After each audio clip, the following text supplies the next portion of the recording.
Vamos hoy a hablar sobre los caracteres y las cadenas de caracteres en MATLAB o en cualquier otro MATLAB u Octave o en cualquier otro software de programación. Los caracteres son, ¿a qué llamamos un carácter? Bueno, en el caso más sencillo posible, llamamos un carácter a un dato de 8 bits, al cual llamamos también byte, el cual va a ser imprimible en la pantalla de un computador. Entonces existe un código americano estándar, el cual se llama el código ASCII, en donde podemos visualizar algunos de los caracteres que se pueden imprimir en la pantalla. Entonces, por ejemplo, los 8 bits necesarios para representar el símbolo de admiración van a ser el 21 en hexadecimal o el código número 33. Entonces el 33 o el 21 se almacenan en la memoria y cuando se quiere imprimir en la pantalla, pues ese es el número que tenemos que enviar al computador para que él imprima para que imprima el carácter de signo de admiración. Ahora, si queremos, por ejemplo, imprimir el número, perdón, la letra A mayúscula, el código que se va a almacenar en la memoria del computador va a ser el código en decimal 65 y en hexadecimal el 41. Acuérdense que, bueno, en el código hexadecimal los dígitos van del 0 al F, es decir, son 16 dígitos, y en el código decimal pues son los conocidos del 0 al 9, ¿no? El código decimal. Por ejemplo, si quisiéramos imprimir, ¿qué se almacenaría en la memoria de un computador cuando guardamos en un texto la letra O mayúscula? Se guarda el 4F. En la memoria se guardaría el dato 4F en hexadecimal, o que es lo mismo 79 en decimal. Bueno, esto sería, digamos, si solamente estos fueran los caracteres que podemos imprimir en una pantalla de un computador, estaríamos graves porque no podríamos imprimir las caritas felices en las pantallas de nuestros celulares o de los dispositivos inteligentes de hoy en día.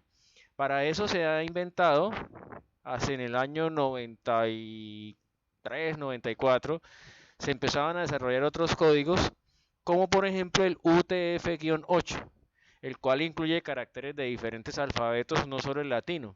Entonces, a continuación vamos a ver más o menos cómo se desarrolla ese código UTF-8. Vamos a ver aquí, vamos a mirar entonces cómo se desarrolla. Cuando es un solo byte es el ASCII que veíamos anteriormente. Con un solo byte que se almacene en ese código UTF-8, tenemos el código ASCII que habíamos visto anteriormente. Cuando se utilizan 2 bytes, entonces hay caracteres del idioma romance, alfabetos griego, cirílico, copto, armenio, hebreo, árabe, siriaco y tana. Entonces, cuando se utilizan 2 bytes, estamos haciendo referencia a que ese es el tipo de caracteres que queremos imprimir en la pantalla. Cuando se utilizan 3 bytes para ese código UTF-8, entonces tendríamos los caracteres de los idiomas orientales como el chino, el coreano y el japonés. Y cuando se utilizan los 4 bytes, o sea, los 32 bits o los 4 bytes del UTF-8, es para, por ejemplo, símbolos matemáticos y alfabetos clásicos. Uso principal en la academia, alfabetos persa y fenicio que son ideográficos. Pues, por ejemplo, vamos a ver el código UTF para 4 bytes, que es algunos de los símbolos que podríamos visualizar. Entonces, el corazón blanco, un corazón de un color, la mano en forma como de pinchar algo, una carita con en lugar de la boca, un cierre, una carita como mareado, una carita con gafas, una carita pensativa, una carita con una herida, bueno, etcétera, ¿no? Y los diferentes símbolos. Entonces, ese tipo de símbolos los podemos también sacar con el UTF-8. Entonces, si nada más existiera el ASCII, no podríamos tener en el chat los emojis. Entonces, los emojis son simplemente UTF de 4 bytes. La mayoría de los emojis están en UTF de 4 bytes. Entonces, por ejemplo, el código binario del corazón blanco es este que estamos mostrando acá, que sería este mismo. Entonces, los azules, estos azules corresponden a la letra U del código. Los rojos, estos rojos de acá, equivalen a la letra T del código. Estos amarillos, bueno, como mostaza, equivalen a la parte F del código. Y los verdes, estos verdes claros, corresponden al guión. Y los morados corresponden al 8 del código. Entonces, al reunir este que equivale a un 1, esto que equivale a una F, esto que equivale a un 9, esto a un 0 y esto a una D en hexadecimal, tenemos el código UTF-8 1F90D, que sería 1F90D para el corazón blanco. Entonces, cuando ese código está almacenado en la memoria y queremos imprimirlo en la pantalla de un computador, va a aparecer el corazón. O por ejemplo, si está, lo llamamos de la parte de WhatsApp donde aparecen los emojis y queremos mandar un corazón, en alguna parte de la memoria de esa tableta tiene que estar almacenado el UTF con ese código. Ahora miremos cómo para 2 bytes.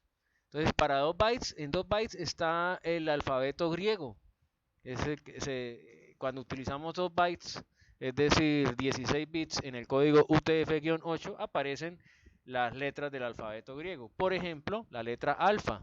Entonces vamos a analizar la letra alfa. La letra alfa viene con este código en binario y su UTF-8 sería U más 03B1. U más 03B1. Entonces vamos a ver dónde se encuentra ese 3, dónde está el B y dónde está el 1. Entonces, aquí está el código completo. Estos 3 números equivalen a estos 3 de acá, que serían sería el número 3. El verde oscuro equivale al guión, sería 1011. Y el 8 estaría en el morado, equivale al 0001. Entonces, el primero, la F sería ¿qué? 3. El guión sería 11 en decimal o B en hexadecimal. Y para el código del 8 tendríamos 0001, que es equivalente a 1 en decimal, en hexadecimal también. Una cosa muy importante, revisemos acá que nos hacía falta. Entonces, estos dos números, ¿qué nos están diciendo esos dos unos que tenemos al principio? Que el UTF requiere solamente 2 bytes. Estos 3 bytes. Y estos 4 están significando que se necesitan 4 bytes para formar el código UTF, el UTF-8 que estábamos mostrando. Bueno. Bien. Ahora, ¿cómo podemos representar nosotros en MATLAB o en Octave un carácter? ¿Cómo lo creamos? ¿Cómo le decimos, oiga, quiero un carácter? Entonces, para eso, un solo carácter, por ejemplo, se puede hacer mediante la comilla sencilla, y dentro de las comillas sencillas damos el carácter que queremos imprimir en la pantalla. Entonces ahí en la variable x, fíjense, la variable x está almacenando un carácter, almacena un carácter.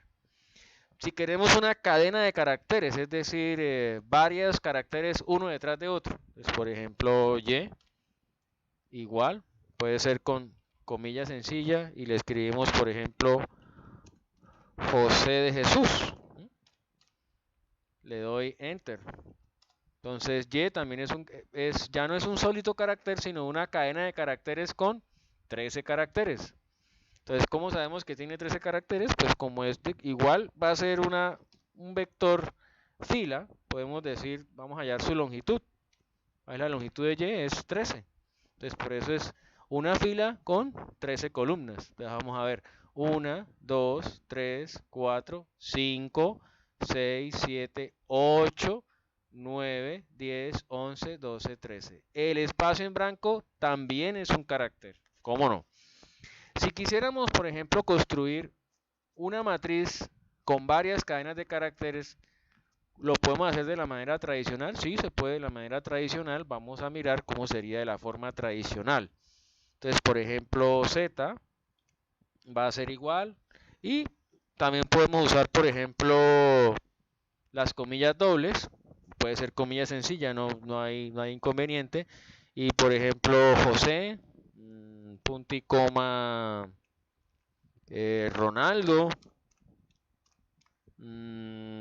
punto y coma, por ejemplo, Pelé,